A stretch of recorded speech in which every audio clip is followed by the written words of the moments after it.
नमस्कार, मी विद्या शेळके. विद्या tours and ट्रॅव्हल्समध्ये तुमच्या सगळ्यांचं खूप खूप स्वागत आहे. चला तर आज होते मी संभाजीनगरला. गाडी व्यवस्थित वॉश वगैरे करून कालच आणलेली आणि जायचं होतं मला CNG भरायला. CNG भरायसाठी आपण निघालो आणि इथेच जवळच एक CNG पंप आहे. तिकडनं म्हटलं CNG वगैरे भरून आणि आपण आज जाणार होतो नागपूरला. माझं बुकिंग होतं पुण्यावरून आणि ड्रॉप होतं नागपूरला. तर पुणे ते संभाजीनगर मी दुसरी गाडी पाठवली होती आणि संभाजीनगरवरून मी कंटिन्यू करणार होते.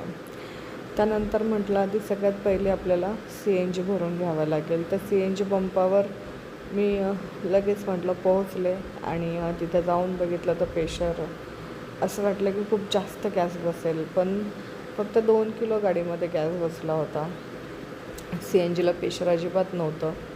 त्यानंतर मग पॉवरचं 3000चं मी पेट्रोल टाकून घेतलं, कारण की नागपूरला समृद्धीला एमर्जन्सीमध्ये कुठेतरी गाडी बंद पडावी पेट्रोल CNGसाठी असं नको व्हायला. त्यामुळं मी 3000चं पॉवरचं पेट्रोल टाकून घेतलं. लोक म्हणतात विद्याताई तुमचा रेट खूप जास्त आहे, पण जिथे नाही CNG मिळाला, काही ऑप्शन नसलं माझ्याजवळ, तर मग मी काय करणार? मग पॅसेंजरला सांगणार का आपण आता इथंच थांबूया, इथं जोपर्यंत CNG येत नाही तोपर्यंत गाडी हलणार नाही. जी लोक कमी रेटमध्ये चालतात ना, त्यांना माझं एकच सांगणार सल्ला असेल हा, की ठीक आहे, तुम्ही धंद्यांची वाट लावल्यामुळं कुठेतरी पॅसेंजरला वाटतं की यांचा खूप रेट जास्त आहे, असं तसं. मी पुढं सांगतेच तुम्हाला काय झालं माझ्यासोबत. ह्या ताई होत्या, त्यांचा पाय फ्रॅक्चर झालेला होता. त्यांना पुण्यावरून दुसऱ्या गाडीत बोलवलं आणि परत नागपूरसाठी मी कंटिन्यू केला. त्यांचं जे काही लगेज होतं ते पुढच्या सीटवर ठेवलं आणि समृद्धी महामार्गाला आम्हाला लगेचच लागायचं होतं. समृद्धी महामार्गाने ट्रॉफिक लागत नाही. 14-15 तासाचा रस्ता हा तुमचा खूप लवकरात लवकर कट होतो आणि दुसऱ्या ड्रायव्हरांसारखं, दुसऱ्या ट्रॅव्हल्सवाल्यांसारखं मला ॲव्हरेज महत्त्वाचं राहत नाही. त्या आजारी होत्या, त्यांचा पाय मोडला होता, त्यामुळे सगळ्यात महत्त्वाचं असं होतं की त्यांना ड्रॉप करणं. पण ऑन द वे जर CNG कुठं मिळालाच तर तो पण मला घ्यायचाच होता. मी मेहकर सोडल्यानंतर लगेच म्हटलं तर मेहकर वगैरे सोडलं. तिथं एक शेलू म्हणून एक गाव लागलं मला. तिथे मला CNG दाखवत होतं. फौजी पेट्रोल पंपावर CNG होता. त्या पंपाचं नावच फौजी पेट्रोल पंप होतं. तिथे उतरले आणि शेलूला जात असताना हे दादा टोल नाक्यावर भेटले. ते म्हणे ते आम्ही तुमचे व्हिडिओ पाहत असतो. म्हणलं धन्यवाद दादा. टोल नाक्यावाले पण दादांनी सांगितलं की इकडनं जा. त्यांनी व्यवस्थित रस्ता सांगितलं. मग अजून थोडी हेल्प झाली आणि CNG भेटेल याची खात्री झाली. डॉग होता आमच्यासोबत, त्याला वॉशरूमला वगैरे आलेली. मग तिथेच साईडला गाडी थांबवून त्याला परत फ्रेश वगैरे करून मग परत आम्ही आमच्या पुढच्या प्रवासाला निघालो. इथून फक्त 6 किलोमीटरवर तुम्हाला CNG भेटतो शेलू बाजारमध्ये. मग त्यानंतर आम्ही आमचा प्रवास परत CNGसाठी कंटिन्यू केला. आणि महत्त्वाचं मला एवढं सांगायचं होतं, लोकांनी खरंच ट्रॅव्हल्स लाईनमध्ये खूप जे नवीन गाडी घेतात रेट तोडून धंदे करतात आणि मग पॅसेंजरला वाटतं की एवढा रेट घेतात म्हणून. सगळ्यात महत्त्वाचं तुमची फॅमिली सेफ असते. दुसरी गोष्ट, लोकांसारखे ॲव्हरेज काढत बसत नाही मी की आता मी 60नीच चालणार आणि 70नीच चालणार. जिथे 5000मध्ये मी पोहोचू शकत होते, पण तिथे मला 10,000चा फक्त खर्च लागतो. तुम्ही विचार करू शकता. समृद्धी महामार्गावर 120च्या खाली गाडी चालत नव्हती.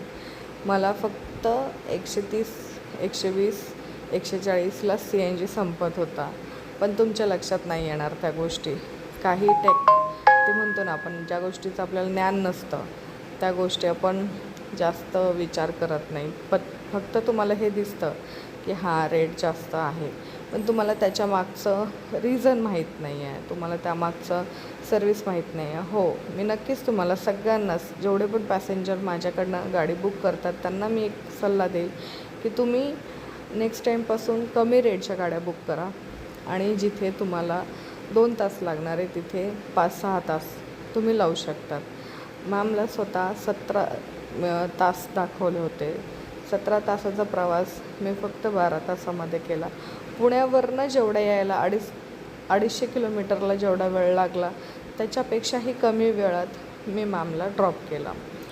दुपारी 1 वाजता पिकअप केलं, संध्याकाळी 7 वाजता ड्रॉप केलं. म्हणजे 500 किलोमीटरचा प्रवास माझा मी फक्त 6 तासामध्ये कंप्लीट केला होता. त्यात पण 1 तास माझा CNG वगैरेचा तुम्ही पकडू शकता, समृद्धी सोडायला पकडायला. त्यानंतर परत मी वर्ध्यामध्ये उतरले. तिथे एक पंप दाखवत होता CNGचा. त्या पंपावर पण आम्हाला CNG काही एवढा खास मिळाला नाही. तिथेही CNGच्या म्हणजे मला वाटलं CNG असेल, पण मॅपमध्ये CNG दाखवत होतं, पण इथं CBG होतं. हा काही CNG नव्हता. हा काही ॲव्हरेज देत नाही, ॲव्हरेज पण देत नाही आणि खूप कमी पण बसतो. तिथे प्रेशर पण नव्हतं. इथेही उतरून माझा एवढा काही फायदा झाला नव्हता. असं वाटलं की डायरेक्टली गेले असते, पेट्रोलवर गेले असते ते पुरलं असतं. आणि नागपूर साईडला संध्याकाळी 8च्या नंतर एकही CNG पंप तुम्हाला उघडा भेटत नाही. म्हणजे माहीत नाही का, पंपावर CNG अवेलेबल नाही आहे हेच बोर्ड दिसतात. त्यानंतर म्हटलं चला आता कसं तरी संध्याकाळ अशी झाली तशी झाली होती. लवकरात लवकर सगळं ट्रॉफिक वगैरे क्रॉस करून नागपूरपर्यंत पोहोचले. त्यानंतर मॅडमचं लोकेशन घेतलेलं होतं. त्या लोकेशनवर मला त्यांना ड्रॉप करायचं होतं, पण सेकंड गल्लीमध्ये त्यांचा ड्रॉप होता. तिकडनं परत गाडी पाठी घेतली आणि परत त्यांच्या लोकेशनवर निघालो. त्यांच्या लोकेशनवर गेल्यानंतर पण घरच्यांसारखे मी सांगितल्याप्रमाणे त्यांचा पाय फ्रॅक्चर होता.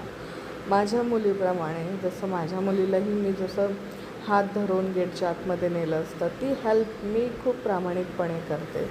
तो कोणताही ड्रायव्हर करू शकत नाही. मी माझ्या फॅमिली मेंबरसारखे सगळं पूर्ण गाडी व्यवस्थित, तुमचं काय सामान राहिलं आहे काय नाही, खूप प्रामाणिकपणे मी माझे कामं करत असते. आणि त्यातही जर एखाद्या वेळेस पॅसेंजरला वाटत असेल की मॅडम खूप जास्त पैसे घेते, इथून परत रिटर्न पेट्रोलवरच जावं लागणार आहे, कारण की रात्रीचं इथं CNG कुठे मिळणार नाही आहे. इथे कुठेही मला स्टेज राहण्याचा सोय नाही आहे. त्यामुळे इथून एक आश्रम आहे पुढे, तिथे जाऊन माझा मुक्काम होणार होता. त्यानंतर मॅडमला वगैरे सगळ्यांना फ्लॅटला सोडलं त्यांच्या. मग त्यांच्या आजीने खूप छान असं जेवण बनवलेलं. त्यांनी विचारलं मी जेवायला बसले. पुरणाच्या पोळ्या होत्या. खूप छान नागपूरचं पहिल्यांदा जेवण केलं होतं. त्यात भरताची भाजी खूपच अप्रतिम होते. जेवण पोटभर झाल्यानंतर माझ्या पुढच्या प्रवासाला मी सुरुवात केली. पुढच्या प्रवासाला सुरुवात करत असताना पण नागपूरमधून बाहेर पडताना एवढी ट्रॉफिक लागली की मला अमरावतीवरून सकाळी दुसरी बुकिंग मी घेतली आणि म्हटलं आता अमरावतीच्या आणि नागपूरच्या मध्ये एक आश्रम लागतं. अनुसया देवीच्या आश्रमला म्हटलं आता मुक्काम करावं आणि मग आपण परत पुढचा आपला प्रवास सुरू करावा उद्याचा.